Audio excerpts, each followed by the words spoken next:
कृष्ण चरण कमलेभ्यो नमः।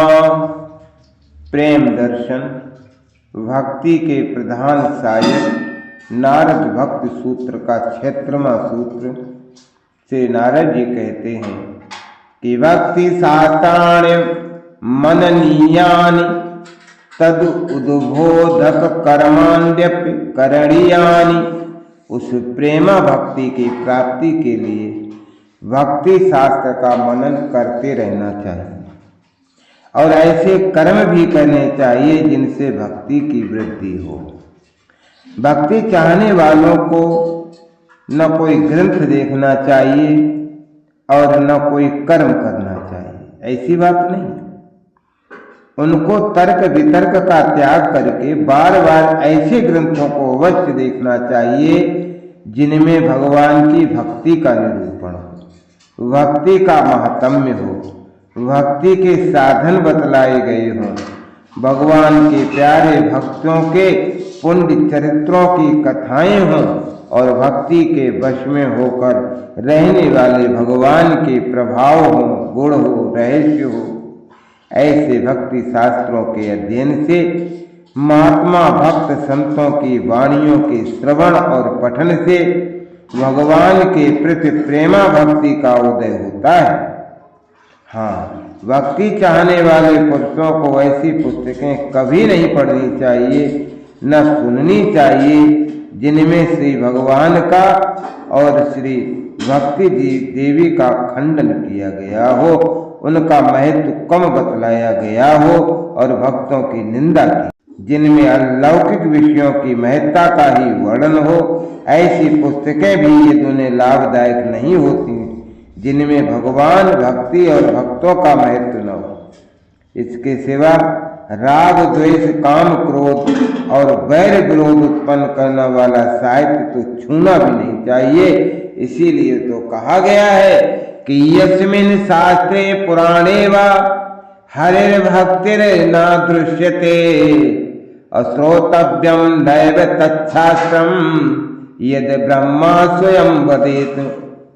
जिस शास्त्र या पुराण में भगवान की भक्ति न दिखलाई दी, ब्रह्मा के द्वारा कहा हुआ होने पर भी उसको नहीं सुनना चाहिए। साथ ही कर्म भी ऐसे करने चाहिए कि जिनसे भक्ति की जागृति हो, वृद्धि हो। भक्ति कामी पुरुष को निषिद्ध पाप कर्मों का तो बिल्कुल ही त्याग कर देना चाहिए। जो विषयों की आसक्ति बस पाप कर्मों को नहीं छोड़ना चाहता और भक्ति भी कहलाना चाहता है, वह या तो स्वयं भ्रम में है या फिर जानबूझकर भ्रम फैलाना चाहता है। भक्ति की प्राप्ति में सहायक कर्मों में प्रधान कुछ नीचे दिए गए हैं। अपने वर्ण और आश्रम के धर्मों का यथासंभव पूरा पालन करें। ब्रह्मचारी, वानप्रस्थ और सन्यासी के लिए त्यागपूर्ण आचरण और गृहस्थ के लिए भगवत प्रीत्यर्थ माता पिता, स्त्री, पुत्र, परिवार आदि आश्रित जनों का प्रेम और सत्कार पूर्वक पालन, न्याय और सत्य पूर्वक जीविका निर्वाह एवं शास्त्रोक्त यज्ञ, दान, तप आदि सदाचार का पालन, सत्संग और भगवत गुणानुवाद का श्रवण, चिंतन, कीर्तन, भगवान नाम का जप, स्मरण, कीर्तन, भगवत पूजन, स्तुति, प्रार्थना, नमस्कार, संत भक्तों की सेवा और श्रद्धा पूर्वक उनकी आज्ञा का पालन, दीन प्राणियों पर दया और यथासाध्य तन मन धन से उनकी सेवा, सब कर्मों को भगवान के प्रति अर्पण, सब प्राणियों में भगवान को देखने का अभ्यास। श्री भगवान स्वयं श्रीमद् भागवत में कहते हैं कि श्रद्धामृत कथायां में सस्वन मधुन कीर्तनम परनिष्ठा च पूजायां स्तुतिभिस्तवन्मम आदरा परिचर्यायां सर्वांगैरभिवंदनम मदभक्त पूजाभ्यधिकः सर्वभूतेषु मनमतिः। मेरी अमृत के समान कल्याणमयी कथा में श्रद्धा, निरंतर मेरे नाम और गुणों का कीर्तन, मेरी पूजा में पूर्ण निष्ठा, स्तोत्रों के द्वारा मेरी स्तुति, मेरी सेवा में निरंतर आदर, सब अंगों में मुझको नमस्कार, मेरे भक्तों का विशेष रूप से पूजन, सब प्राणियों में मुझे देखना और मेरे लिए ही सारे लौकिक कर्म करना, बातचीत में केवल मेरे ही गुणों की चर्चा करना, मन को मुझ में ही अर्पण कर देना, समस्त कामनाओं को छोड़ देना, मेरे लिए धन भोग और सुखों को त्याग देना और मेरे लिए ही यज्ञ दान होम जप तप और व्रतादि शास्त्रोक्त कर्मों को करना। हे उद्धव, आत्मनिवेदन पूर्वक इन धर्मों के द्वारा मेरी उपासना करने से मनुष्य को मेरी प्रेम रूपा भक्ति की प्राप्ति होती है, फिर उनको कुछ भी प्राप्त करना बाकी नहीं रहता। प्रबुद्ध नामक योगीश्वर ने महाराज निम्ने प्रेम रूपा भक्ति की प्राप्ति के साधन इस प्रकार बतलाए थे। तस्माद गुरुम प्रपद्येत जिज्ञासु श्रेय उत्तमम साब्दे परे च निष्णातम ब्रह्मण्योपसमाश्रयम्। जिसको अपना परम कल्याण जानने की इच्छा हो उसे वेद के ज्ञाता और परम ब्रह्म में स्थित शांत स्वरूप गुरु की शरण में जाना चाहिए और गुरु को ही आत्मा एवं इष्ट देव समझकर निष्कपट भाव से उनकी सेवा करके उन भागवत धर्मों को सीखना चाहिए जिनसे अपने आप को दे डालने वाले परमात्मा हरि प्रसन्न हो जाते। मन से सब विषय भोगों में वैराग्य, साधु महात्माओं का संग, सब प्राणियों के प्रति यथा योग्य दीनों के प्रति दया, समान अवस्था वालों से मित्रता और बड़ों के प्रति विनय का व्यवहार, तन मन धन से पवित्र रहना, कष्ट सहकर भी अपने वर्णाश्रम धर्म का पालन रूपी तप करना, शीत उष्ण आदि को सहना, व्यर्थ बातचीत का त्याग या भगवान का मनन, स्वाध्याय, सरलता, ब्रह्मचर्य, हिंसा, सुख दुख आदि द्वंद्वों में संभाव, सर्वत्र सब जीवों में अपने आप को तथा ईश्वर को देखना, एकांत में रहना, घर आदि को भगवान का मानना, शुद्ध साधारण वस्त्र पहनना, जो कुछ भी मिले उसी में संतोष मानना, भगवान का गुण गाने वाले शास्त्रों में श्रद्धा रखना, दूसरे शास्त्रों की निंदा भी न करना, मन वाणी और कर्मों का संयम, सत्य भाषण, मन और इंद्रियों को वश में रखना, अद्भुत लीला करने वाले श्री हरि के जन्म कर्म और गुणों का श्रवण कीर्तन और ध्यान करना, भगवान के लिए सब विहित कर्म करना, यज्ञ दान तप जप आदि सदाचार, अपने प्रिय लगने वाले सब पदार्थ और स्त्री पुत्र घर तथा प्राणों को भी परमात्मा के अर्पण कर देना और इस प्रकार भगवान ही जिनके आत्मा और स्वामी हैं ऐसे भक्तों से मित्रता करना, जड़ चेतन जीवों की, मनुष्यों की और उनमें भी साधु स्वभाव वाले महापुरुषों की विशेष रूप से सेवा करना, परस्पर में भगवान के पवित्र यश का कथन करना और इस भगवत गुणगान के द्वारा ही परस्पर प्रीति, तुष्टि और दुखों की निवृत्ति करना, ये सब साधन सद्गुरु के समीप रहकर सीखने चाहिए। बर्ताव करने वाले और पाप समूह के नाशक श्री हरि का स्वयं स्मरण करने और दूसरों से कराने वाले भक्तों के हृदय में इस साधन रूपा भक्ति के द्वारा प्रेम लक्षणा भक्ति उत्पन्न हो जाती है और उनका शरीर पुलकित हो जाता है और वे फिर प्रेम मग्न हो जाते हैं। इस प्रकार श्रीमद् भागवत, श्रीमद् भगवद गीता, श्री रामायण आदि भक्ति प्रदान ग्रंथों के श्रवण पठन से और उपयुक्त प्रकार से सत्संग, नाम जप, नाम कीर्तन आदि भक्ति वर्धक सत्कार्यों के भगवत प्रत्यर्थ करने से भक्ति की वृद्धि होती है। भक्त को सदा साधु स्वभाव और सत्कार्यों में ही रत होना चाहिए, तभी उनकी भक्ति बढ़ती है।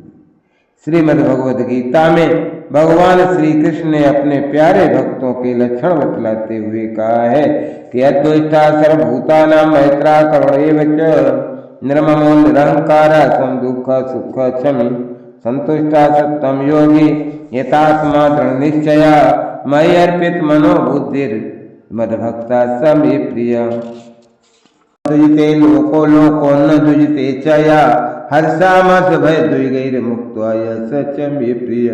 अनपेक्षा सुचरितच्च उदासीनो गतव्यथा सर्वारंभ परित्यागी यो मद्भक्ता स मे प्रिय।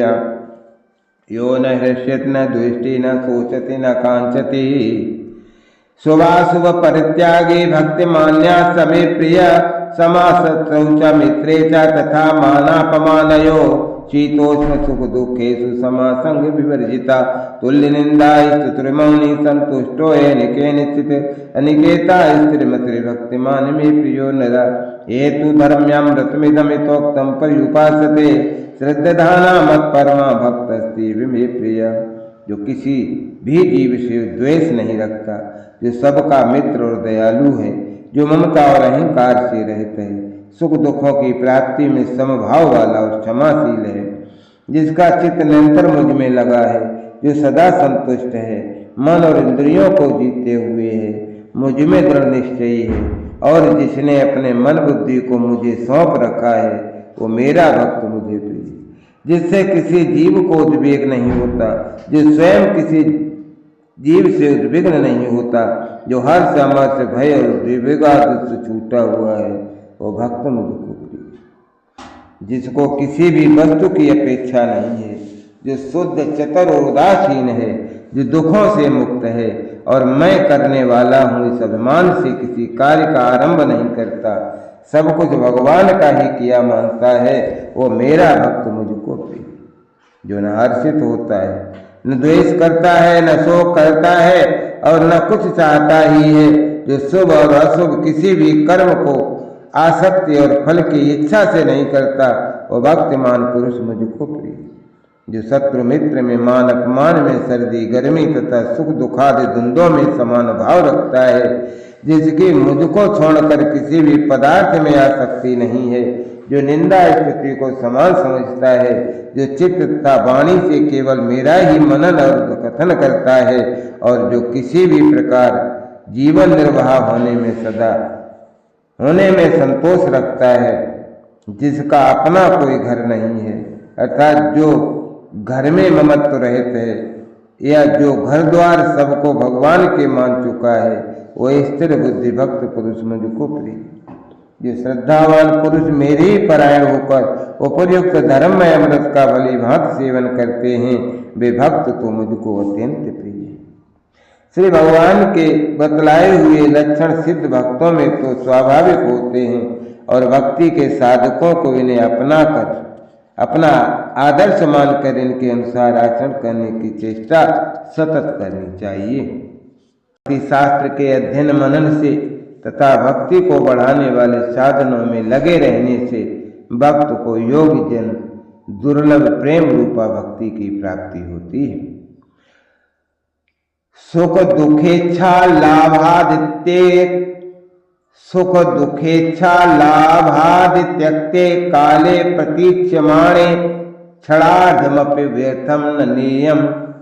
सुख दुख इच्छा लाभ आदि का पूर्ण त्याग हो जाए, ऐसे काल की बात देखते हुए आधा क्षण भी भजन के बिना व्यर्थ नहीं बिताना चाहिए। तो इसमें कोई संदेह नहीं है कि भक्ति की सिद्धि होने पर सुख दुख लाभ हानि आदि सारे द्वंद्व स्वयं मिट जाते हैं, और फिर किसी पदार्थ की इच्छा नहीं रहती, परंतु ऐसे शुभ समय की केवल बाट ही देखी जाए और साधन कुछ भी न किया जाए, तो वर्तमान हीन दशा का विनाश होकर अचानक वैसी शुभ दशा अपने आप प्राप्त होगी ही कैसे। फिर मनुष्य के जीवन का एक क्षण का भी तो पता नहीं, न मालूम किस पल में प्रलय हो जाए, कब मृत्यु आ जाए। इसलिए अमुक स्थिति हो जाने पर भगवान का भजन करूंगा, ऐसी धारणा को छोड़ ही देना चाहिए, और अभी जो जिस अवस्था में है उसे उसी अवस्था में भगवान की कृपा का आश्रय करके साधना आरंभ कर देनी चाहिए।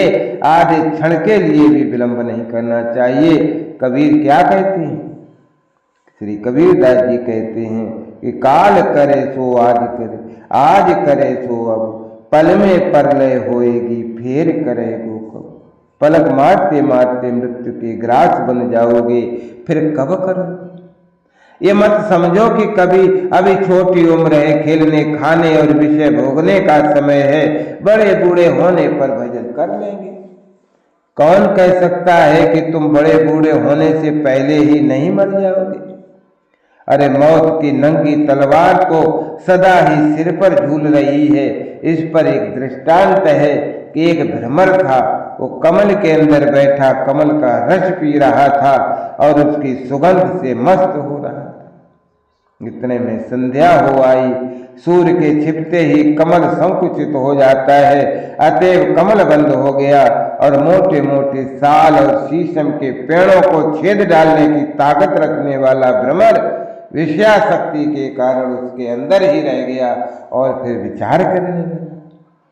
रात्रि गमिष्यति भविष्यते सुप्रभातम वास्वानुदेशयति हसस्यति पंकजश्री एत्थं विचिन्तयति कोशगते दुरेफे हा हंत हंत नलनीम गजऊजहार। रात बीत जाएगी, प्रातः काल होगा, सूर्य उदय होंगे और जब उनकी किरणों के पड़ते ही कमल फिर खिल जाएगा, तब मैं इनमें से निकल आऊंगा। इतने आनंद से मकरंद रस का आस्वादन करता हूँ। वह यों ही इन्हीं विचारों यही विचार कर ही रहा था कि इतने में एक मतवाले हाथी ने आकर कमल को उखाड़ कर मुंह में डाल लिया और कमल के साथ ही भौरा भी हाथी के दांतों में पिस गई। उसके मन का मनोरथ मन में ही रह गया। अतएव इन विचारों को तो छोड़ ही देना चाहिए कि अमुक काम होने पर भजन करेंगे। प्रथम तो मनमानी कामनाओं की पूर्ति होती नहीं है और यदि हो भी जाए तो एक कामना की पूर्ति अनेक नए नए अभावों को साथ लेकर आती है। फिर उनकी पूर्ति के प्रयत्न में लग जाना पड़ता है। अपूर्ण और अभावमय क्षणभंगुर सांसारिक पदार्थों से कभी पूर्ण तृप्ति हो ही नहीं सकती। कितनी ही प्राप्ति हो जाए, रहेगा अभाव का अभाव ही, और अभाव के दुख से जलते हुए ही विषय कामी मनुष्य को मर जाना पड़ेगा। इसलिए विषयों की पूर्ण प्राप्ति और विषयों के भोग से पूर्ण तृप्ति हो जाए, ऐसे समय की आशा छोड़कर पहले से ही भजन में लग जाना चाहिए।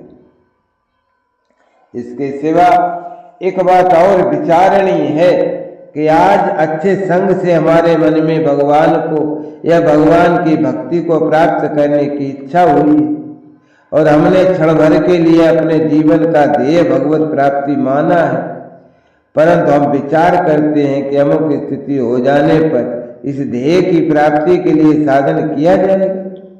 क्या हमारा ये विचार धोखे का नहीं? प्रथम तो यही निश्चय नहीं कि अमुक स्थिति प्राप्त हो, और फिर ये कौन कह सकता है कि तब तक हमारा ध्येय ही नहीं बदल जाएगा। परंतु यदि आज हम अपने ध्येय भगवत प्राप्ति के साधन में लग जाते हैं तो साधन मार्ग में ज्यों ज्यों आगे बढ़ेंगे त्यों त्यों हमारा विशेष अनुराग होगा, लाभ भी प्रतीत होगा और अभ्यास भी दृढ़ होता जाएगा। इसके विपरीत यदि हम केवल ध्येय मात्र मानकर ही चुप रह जाते हैं तो दूसरे ही क्षण दूसरा संग मिलने पर हमारा ये ध्येय बदल जाएगा। इसलिए काल की प्रतीक्षा न कर अभी से भजन साधन प्रारंभ कर देना। सत्संग से प्राप्त सदिच्छा के सुअवसर को खो नहीं देना चाहिए। स्वास्थ्य भी सदा अच्छा रहेगा, यह भी तो निश्चय नहीं है।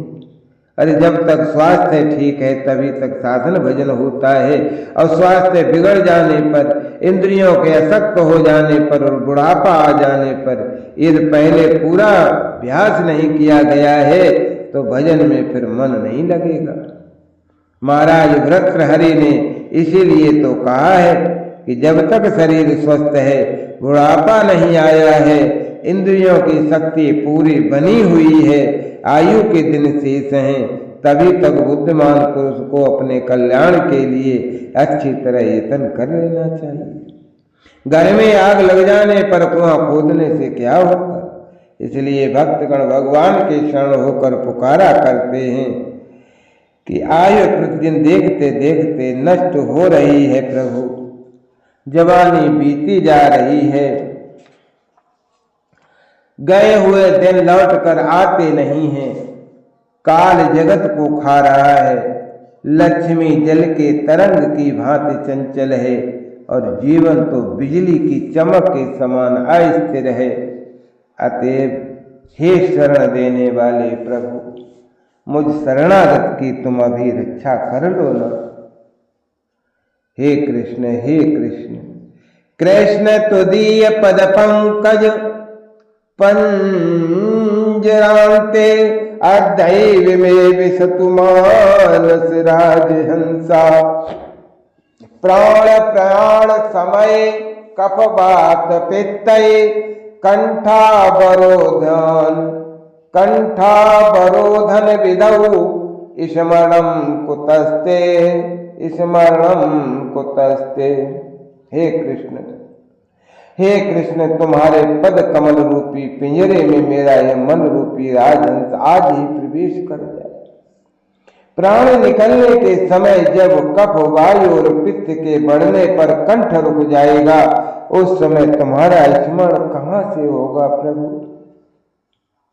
अतएव जरा सा भी काल भगवान के भजन के बिना नहीं बिताना चाहिए। जो समय भगवत भजन में जाता है भाई, वही सार्थक है, से सब व्यर्थ है। समय का मूल्य समझकर एक एक सांस को खूब सावधानी के साथ कंजूस के परिमित पैसों की भांति केवल भगवत चिंतन में ही लगाना उचित होगा। वजनहीन काल की वास्तव में हमारे लिए भयंकर काल है, वही सबसे बड़ी विपत्ति है। श्री हनुमान जी कहते हैं कि कहे हनुमंत विपत प्रभु सोई, और जब तब सुमिरन भजन न होई। जो घड़ी या एक क्षण भी श्री भगवान के कीर्तन बिना बीत गया, उसी को सबसे बड़ा नुकसान अज्ञान और मोह जानना चाहिए। एन मुहूर्तम क्षणम वापि वासुदेवम न कीर्तेत साहनिस्तन्मत मैं छिद्रम समोहा सच विभ्रम। भगवान के भजन के लिए किसी भी सुबीते के समय की प्रतीक्षा नहीं करनी चाहिए, नहीं तो हमारा अमूल्य मनुष्य जीवन ही वृथा नष्ट हो जाएगा। भगवान का भजन ही मनुष्य जीवन का सर्वोत्तम और आदरणीय कर्म है। भजन करते करते भगवान की कृपा से एक दिन हमारे सारे दुख सुख दुखादि दोनों का अपने आप ही नाश हो जाएगा और भगवत प्रेम की निर्मल ज्योति से हमारा हृदय जगमगा उठेगा।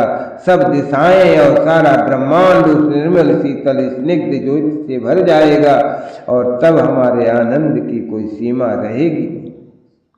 वस्तुतः भक्त का काम तो ये सोचना भी नहीं है कि भजन का परिणाम क्या होगा। उसका काम तो केवल प्रेम पूर्वक भजन ही करना है, प्रेम के लिए ही प्रेम करना है, भजन के लिए ही भजन करना है। भजन करना उसका स्वभाव बन जाता है और भजन बिना उससे फिर रहा नहीं जाता। वो सब कुछ सह सकता है किंतु भजन का वियोग उसके लिए असह है।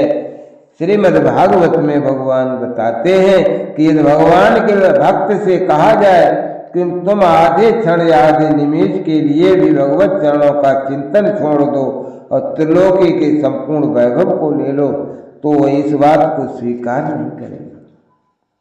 उसका चित्त रूपी भ्रमर तो अचंचल रूप से भगवान के उन 4 चरण कमलों में लगा रहता है, जिनको निरंतर ध्यान पूर्वक खोजने पर भी देवता नहीं पा सकते। ऐसा वो भक्त कुछ भी नहीं चाहता। वो तो बार बार कातर कंठ से यही कहता है कि मुझे न मोक्ष चाहिए, न ज्ञान चाहिए, न वैभव चाहिए, न रिद्धि सिद्धि चाहिए प्रभु, न महान कीर्ति चाहिए।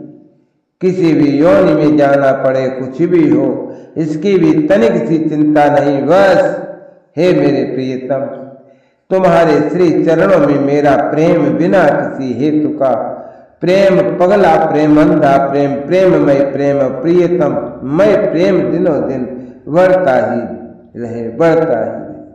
जन्म जन्म रति राम पद, यह वरदान न आन, यह वरदान न। जय राधा जय राधा राधा, जय राधा जय श्री राधा, जय कृष्णा कृष्ण जय कृष्णा जय श्री कृष्ण।